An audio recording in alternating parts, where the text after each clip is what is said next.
नारी या नारित्व खतरे में कौन, लुट रही लड़कियों की इज्जत, समाज है मौन।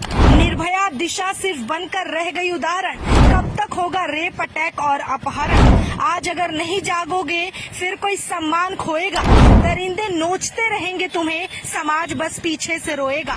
ना जाने कब नारी के खिलाफ हैवानियत कम होगी, आखिर कौन जवाब देगा। कभी मणिपुर, कभी राजस्थान, कभी बंगाल, बस घटना की खबर आती रहेगी।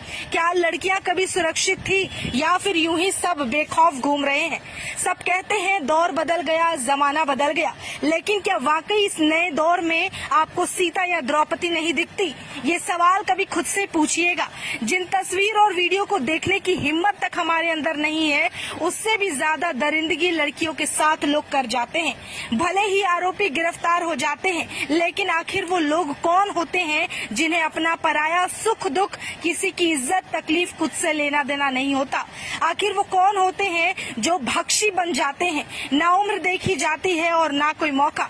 नवजात शिशु से लेकर 80 साल की बूढ़ी तक कोई सुरक्षित नहीं।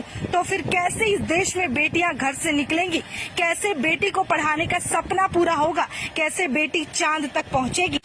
कभी अपने इंटरटेनमेंट के लिए, कभी राजनीतिक मुद्दों के लिए और कभी किसी हिंसा के लिए, किसी भी बदले की भावना के लिए हमेशा एक नारी ही क्यों चुनी जाती है।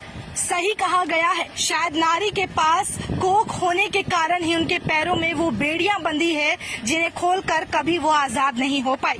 जिस शरीर की बनावट, जिस शरीर की संरचना ऊपर बैठे और प्रकृति को बनाने वाले भगवान ने की है, उस शरीर को नोचने के लिए इस धरती पर कई ऐसे गीधड़ मौजूद है। अफसोस की बात है कि हर 4 मिनट पर एक लड़की अगवा हो जाती है, उसके साथ कुछ गलत हो जाता है, रेप जैसी वारदात आती है और बाद में उसे जला दिया जाता है या टुकड़ों में काटकर जान से मार दिया जाता है। क्या मणिपुर, क्या राजस्थान, क्या पश्चिम बंगाल, देश का कोई ऐसा राज्य, कोई ऐसा जगह नहीं रहा जहां लड़कियां अपने घर में तक सुरक्षित है। आखिर इन सब के लिए कब तक सरकारों को हम कोसते रहेंगे। लोगों की मानसिकता पर सवाल क्यों नहीं उठाते जो ऐसा करने की सोच भी रखते हैं। भारत देश का इतिहास गवाह है कि दरिंदगी की हर हद पार होती यहाँ देखी गई है। लोग चीख चिल्लाकर कहते हैं कि आज महिलाएं पुरुषों से पीछे नहीं है, लेकिन फिर भी जब घर से एक बेटी निकल रही होती है, एक महिला निकल रही होती है, तो घर वालों को किसी बात की चिंता सताती है। क्यों सड़क पर चलते वक्त इस बात का डर रहता है कि सामने वाला कब से घूर रहा है।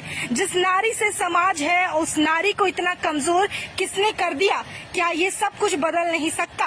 तकनीकी से आगे बढ़ रहे इस दुनिया में इस तरह की घटना कैसे आने लगती है।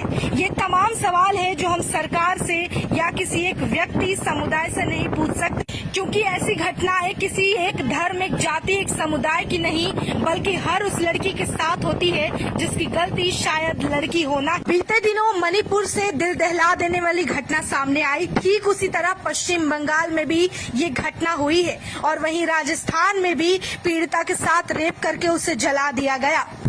भले ही हमारे देश में एक निर्भया के आरोपियों को सजा मिली, लेकिन ना जाने ऐसी कई निर्भया है जिसे आज भी इंसाफ का इंतजार है।